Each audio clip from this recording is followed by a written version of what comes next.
नमस्कार बंधुओं, आज शुभ आरंभ होने जा रहा है part 2 of psychology in action. आज हम नए इमोशंस को लेके आए हैं, बेसिक इमोशंस, और उसका नाम है फियर। बंधुओं, मैं लगातार अपने पिछले एपिसोड्स में बात करते आता हूं आपसे कि माइंड कैसे फंक्शन करता है, ह्यूमन माइंड कैसे, जब न्यूरोट्रांसमीटर से खबरें पहुंचती हैं आपके दिमाग में, तो कैसे वो बाइफरकेट करता है, या तो प्लेजर या तो पेन। अब जहां पेन का अनुभव हुआ, उसने उसको मेमोराइज कर दिया, स्टोर कर दिया कि ये हरकत करने से दर्द का एहसास होता है। पेन होता है तो अवॉइड, जिससे भी पेन आपको प्राप्ति होती है, आपका माइंड पूरी कोशिश करता है वो ऐसे एक्शन को प्रोवोक करने में जिससे आप उस पेन को रोक सकें, प्रिवेंट कर सकें। अर्थात क्यों ऐसा होता है? क्योंकि पहले से स्टोर्ड है, ये एक्शन अगर होगा, ये अगर कहीं से रिएक्शंस मिलेगा तो ये पेनफुल है, और अगर पेनफुल है, पेन को आप नहीं चाहता, आपका दिमाग नहीं चाहता पेन को, डाउट होता है, fear to have pain, fear to have pain again, और आप अवॉइड करते हैं। अगर अवॉइड ना हो, वो सिचुएशन आ जाए, फियर बढ़ जाए, fear always brings aggression, always brings aggression. जब भी डर लगेगा तो आप एग्रेसिव हो जाएंगे, आप नॉर्मल स्वभाव में नहीं रह सकते। माइंड ऐसे ही फंक्शन करता है। इसी प्रवाह में आज हम चर्चा करेंगे domestic violence against childrens by parents themselves. अब क्यों ऐसा होता है? एक माता पिता अपने बच्चे को दंडित करना एबनॉर्मल नहीं है, पर दंडित कैसे? अगर आपको बच्चे को समझाना है तो पनिशमेंट, दंड कभी कभी नमक की तरह बहुत चुटकी जरा सा इस्तेमाल कर सकते हैं। लेकिन अगर आप प्रत्येक दिन बच्चे को दंडित कर रहे हैं, चाहे वो मेंटल हैरेसमेंट हो, चाहे वो फिजिकली अब्यूज करना हो, थप्पड़ मारना हो, डंडे से पिटाई करना, और किसी तरह से उसको दंड देना हो, अगर हैबिट बन गया बंधुओं, तो इसके पीछे क्या रीजन है?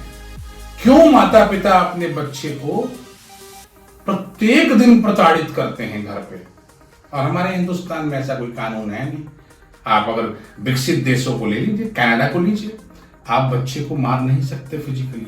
अगर आप ऐसा करते हैं, एक दिया हुआ नंबर है, बच्चा कॉल करता है, तुरंत लॉ एनफोर्समेंट बॉडी आएगी और आपके खिलाफ सख्त एक्शन लिया जाएगा। You cannot abuse children physically और इवन मेंटली। हियर गारंटेड है, मेरा बच्चा है, मैं तो पीट ही सकता हूं।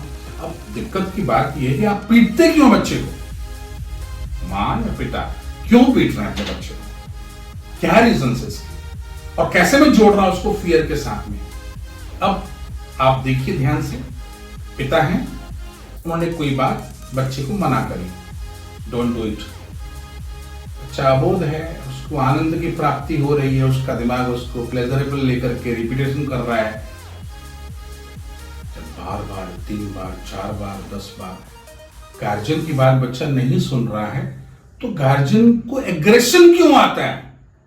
गुस्सा क्यों आता है? उसके पीछे क्या रीजन है? क्या बेसिक इमोशन है? बंधुओं, हम सब की अपनी सेल्फ इमेज है, हर पेरेंट्स की अपनी सेल्फ इमेज है। कैसे? मैं इसका बाप हूं, मैं इसकी मां हूं, बहुत बड़ी बात है ना, हुआ है भाई, मैंने इसे पैदा किया है, मैं इसे पाल रहा हूं। ये तो इमेज है, इमेज आपने अपने अंदर बैठा के रखा हुआ है। आपने बच्चे को बायोलॉजिकली जन्म दे दिया, तो आपके पास सारे ऑथराइजेशन है उस बच्चे को जैसे चाहे उसको तो आप मनुष्य समझो ही मत। ये समझने की चेष्टा ना करो कि बच्चा भी एक स्वाभाविक सिस्टम है, उसका अपना न्यूरोट्रांसमीटर है, उसका अपना माइंड है, उसकी अपनी बायोलॉजिकल बॉडी है। बिल्कुल नहीं समझो। क्यों? मैं बाप हूं, मैं मां हूं, एक सेल्फ इमेज बनेगी। अब मैं मां हूं, बाप हूं, तो मेरा तो कहना बच्चे को मानना ही चाहिए। बच्चे ने 10 बार आपका कहना नहीं माना, क्या हुआ? आपको सेल्फ इमेज, जब आदमी अपनी इमेज खड़ी करता है बंधुओं, तो उसके साथ ईगो भी खड़ा रहता है। अगर आप कोई सेल्फ इमेज नहीं रखते, आप ईगोइस्टिक हो ही नहीं सकते। तो चूंकि पिता का, मां का एक सेल्फ इमेज है, एक सेल्फ ईगो भी है उसका। जब 5 बार बच्चा अस्वीकार करता है, बात को अनदेखा करता है, अनसुना करता है, तो उस ईगो को ठेस पहुंचती है। ईगो को ठेस पहुंचने से सिग्नल यहां जाता है, कैसा? Pain. It's not pleasant experience. 1 बार पेन, 2 बार पेन, 3 बार पेन। अब फियर भी पैदा होता है, ये तो भाई बात ही नहीं सुन रहा है, मतलब मैं इतना बड़ा, मैं इसका बाप हूं, मैं इसकी मम्मी हूं, मेरा कहना नहीं मान रहा है।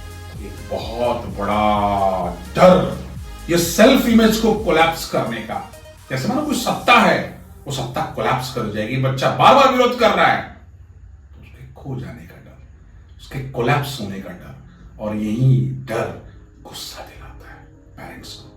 पेरेंट्स जो है कंट्रोल खो करके बच्चे को पनिश करते हैं। तो देखा बंधुओं, डोमेस्टिक वायलेंस के पीछे, स्पेशली अगेंस्ट चिल्ड्रन की हम बात कर रहे हैं, एक बेसिक इमोशन जिम्मेवार है, और वो है फियर। किस बात का फियर?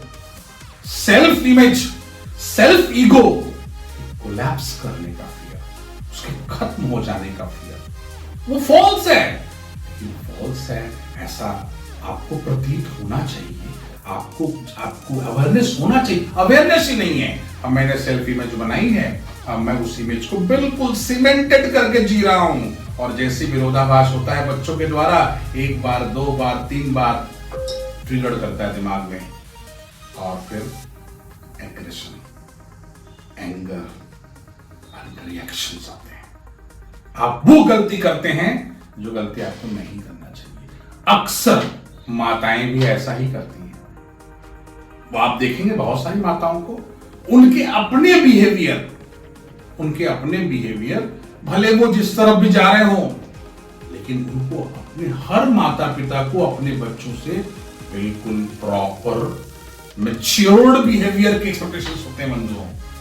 और जब ऐसा नहीं होता है, वो बारंबार उनको आदेश करते हैं, उनके आदेश का पालन अगर बच्चा नहीं कर पाता, वो समझ नहीं पाता, तब उनके सेल्फ इमेज को खो जाने का डर, सेल्फ ईगो को हर्ट होना, और उसके प्रतिक्रिया में गुस्सा आना, और बच्चे को फिजिकली, मेंटली टॉर्चर करना।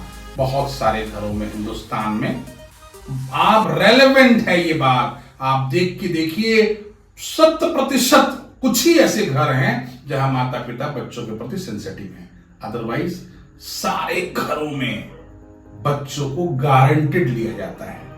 कहीं की भड़ास, कहीं का गुस्सा जो इकट्ठा है, अगर घर पे आके देखा गया कि बच्चे ने एक मामूली सी गलती कर दी, वो हर्ट हो गया, ईगो हर्ट हो गया, जमा था पहले से, और गुस्सा जमा था, वो बर्स्ट होता है, एक्सप्लोजन होता है, और परिणाम स्वरूप बच्चे को प्रताड़ित किया जाता है। तो बंधु, अगली बार जब आपके घर में आपको अपने बच्चों पर गुस्सा आए, नाराजगी हो, प्रतिक्रिया हो, तो उसे विराम दीजिए, सोचिए क्यों कर रहे हैं आप ऐसा। क्या समझाने का एक ही तरीका है कि उसको फिजिकली दंडित किया जाए? समझाने का एक ही तरीका है कि मेंटली उसको थ्रैश किया जाए? नहीं, समझाने के और बहुत सारे तरीके हैं, लेकिन वो कब अप्लाई होंगे?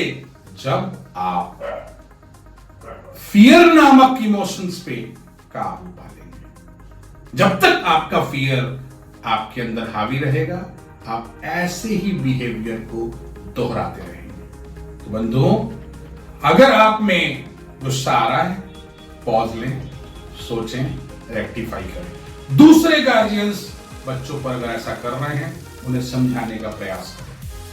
दिक्कत हो रही है, काउंसलर की हेल्प लें, थेरेपिस्ट की हेल्प लें, और अपना जीवन, अपने परिवार का जीवन सुखमय बनाएं। आप मानसिक रूप से मेंटली फिट हो, फिजिकली फिट हो, एक बहुत ही स्वस्थ लाइफ जिए।